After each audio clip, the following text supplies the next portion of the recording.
Good morning all of you. आपके अपने YouTube channel geography junction पे मैं श्याम देवड़ा आपका स्वागत करता हूँ।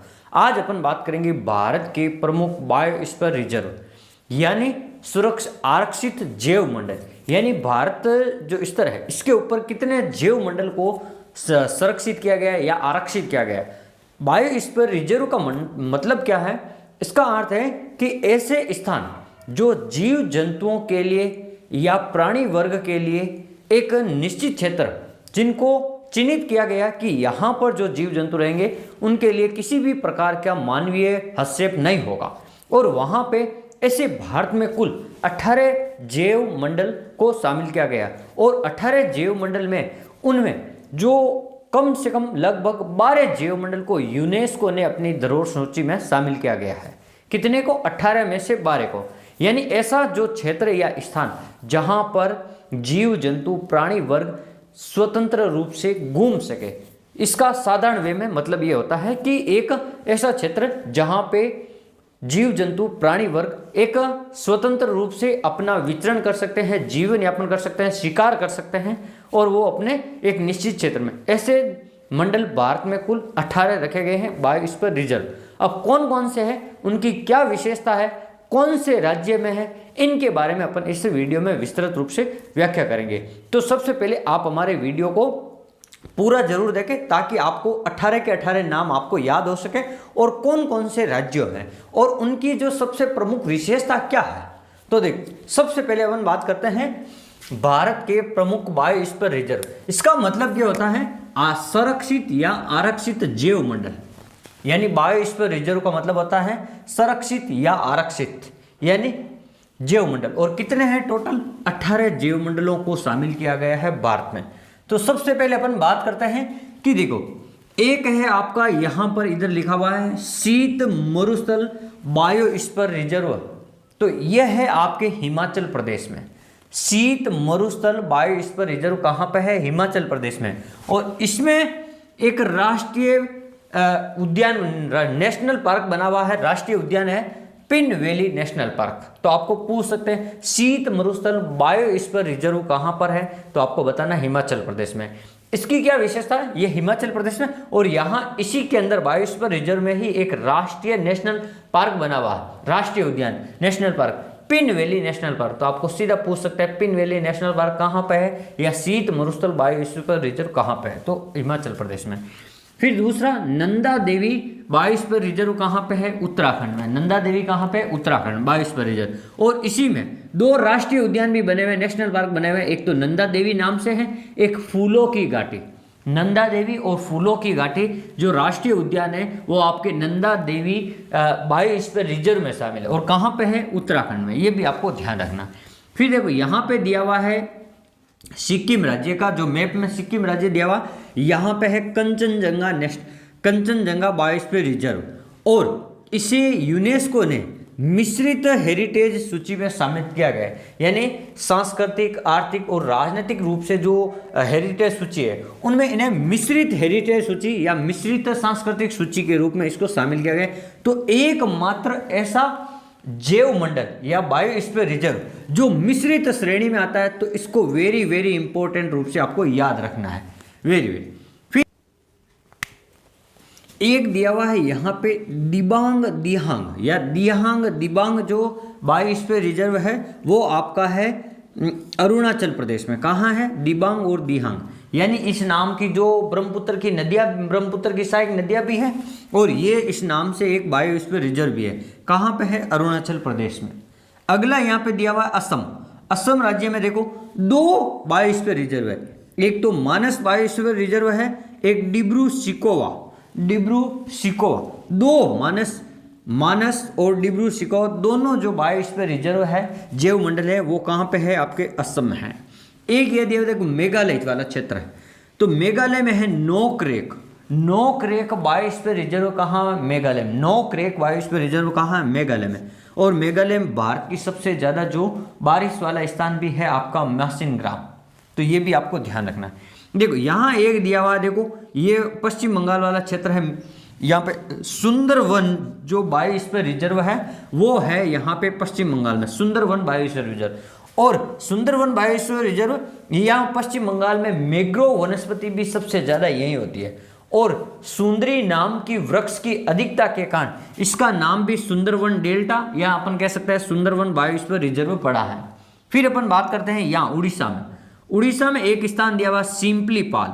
तो सिंपलीपाल बायोस्फीयर रिजर्व कहाँ पे है, तो आपको ध्यान रखना उड़ीसा में सिंपलीपाल। फिर एक दिया हुआ स्थान यहाँ पे शेषाचलम जो बायोस्फीयर रिजर्व है वो आपके कहाँ पे है, आंध्र प्रदेश में। शेषाचलम बायोस्फीयर रिजर्व कहाँ पे है, आंध्र प्रदेश में। तो ये भी आपको नाम ध्यान रखना।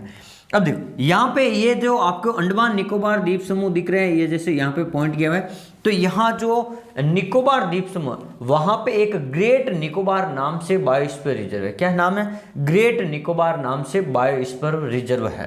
तो ये भी आपको ध्यान रखना है। ग्रेट निकोबार कहाँ है, निकोबार, अंडमान निकोबार द्वीप समूह। फिर देखो यहाँ मार्किंग की गई है बीच में 1 नंबर, ये देखो 1 नंबर दिया हुआ। तो 1 नंबर यानी मध्य प्रदेश और छत्तीसगढ़ की सीमा पर जो है आपका अचानकमार या अमरकंटक, अचानकमर और अमरकंटक नाम का जो बायोस्फीयर रिजर्व है मध्य प्रदेश और छत्तीसगढ़ में है, ये वाला मध्य प्रदेश और छत्तीसगढ़ के बॉर्डर पर। तो ये आपको ध्यान रखना अचानकमार और ये कहाँ पर है। फिर दूसरा देखो यहाँ लिखा हुआ 2 नंबर मध्य प्रदेश में एक बायोस्फीयर रिजर्व है पन्ना, और ये सबसे नवीनतम 2011 में सबसे नवीनतम, या अपन कह सकते हैं सबसे बाद में कौन सा बना, तो पन्ना सबसे नवीनतम।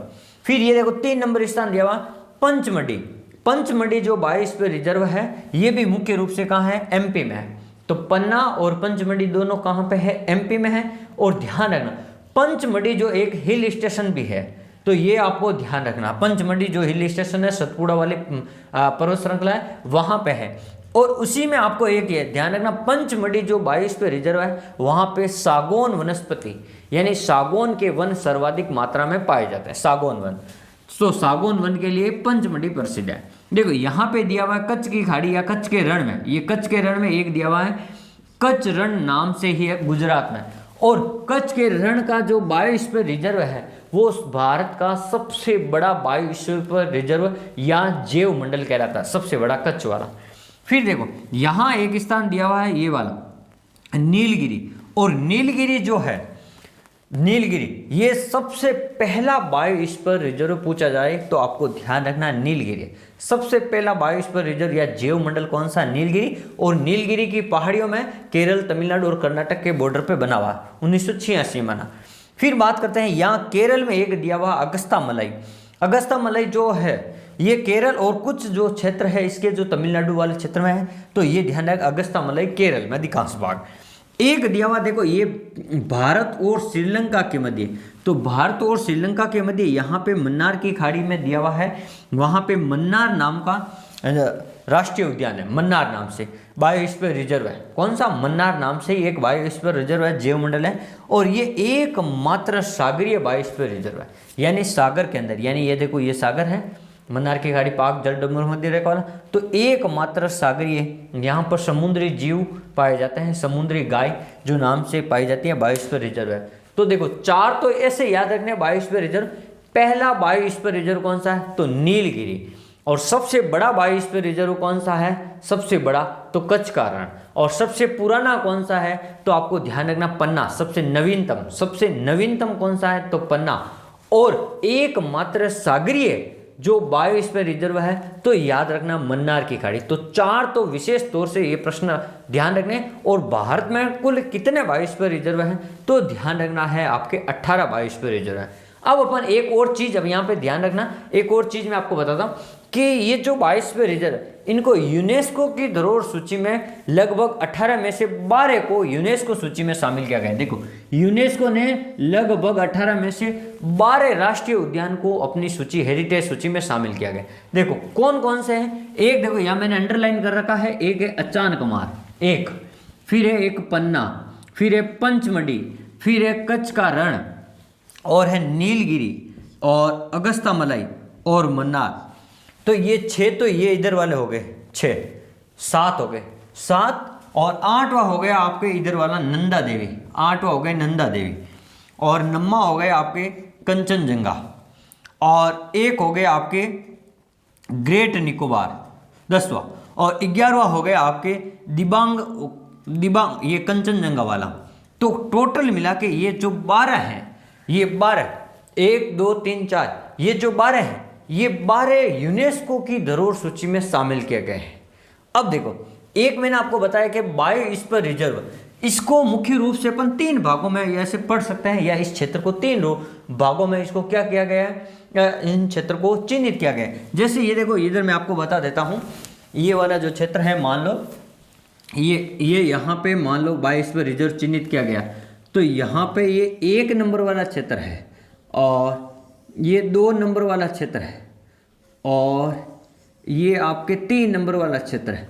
तो 1 नंबर वाले क्षेत्र को अपन ने कहा कोर बाग, जो सबसे अंदर वाला क्षेत्र है, ये आरक्षित क्षेत्र है, जहां पे पूर्णतया जीवों को सुरक्षित, या अपन कह सकते हैं पूर्णतया किसी भी प्रकार का मानवीय हस्तक्षेप नहीं है। तो ये 1 नंबर वाला, और 2 नंबर में दिया हुआ है, इसको कहते हैं बफर क्षेत्र, कहते हैं, क्या कहते हैं, बफर क्षेत्र। यहाँ पे सरकार द्वारा कुछ छूट दी गई है पशु चराई वगैरह की, या अपन कह सकते हैं शिकार वगैरह की, इस प्रकार से पेड़ पौधों को काट सकते हैं। तो यहाँ बफर क्षेत्र में कुछ छूट दी गई है, तो यहाँ मैं लिख रहा हूँ कुछ छूट दी गई है। और ये जो 3 नंबर वाला है, इसको कहा गया है संक्रमण क्षेत्र, और संक्रमण क्षेत्र में सबसे ज़्यादा छूट दी गई है। और ये जो यहाँ तक, ये यहाँ 3 नंबर तक जो संरक्षित क्षेत्र है, ये 3 भाग होते हैं, इनको बायोस्फीयर रिजर्व क्षेत्र को 3 भागों के रूप में चिन्हित किया गया है। एक तो कोर वाला, बफर क्षेत्र वाला, और एक संक्रमण क्षेत्र वाला। इन 3 रूप या 3 भागों के रूप में अपन बायोस्फीयर रिजर्व को क्या करते हैं, इस क्षेत्र को चिन्हित किया गया है। तो भारत में टोटल 18 बायोस्फीयर रिजर्व हैं, और सबसे बड़ा है आपका, मैंने कच्छ का रण बता दिया था, एकमात्र सागरीय मन्नार की खाड़ी, सबसे नवीनतम पन्ना, और सबसे पहला है नीलगिरी। तो ये हो गया आपका बायोस्फीयर रिजर्व के बारे में, जो मुख्य रूप से मैंने आपको जो महत्वपूर्ण बातें थी वो मैंने आपको बताई। आप हमारे वीडियो को अधिक से अधिक शेयर जरूर करें, और अगर हमारा वीडियो पसंद आए तो आप कमेंट जरूर करें, और हमारे चैनल को सब्सक्राइब करें। आप अपनी पढ़ाई को निरंतर जारी रखें, हंसते रहें, मुस्कुराते रहें। धन्यवाद।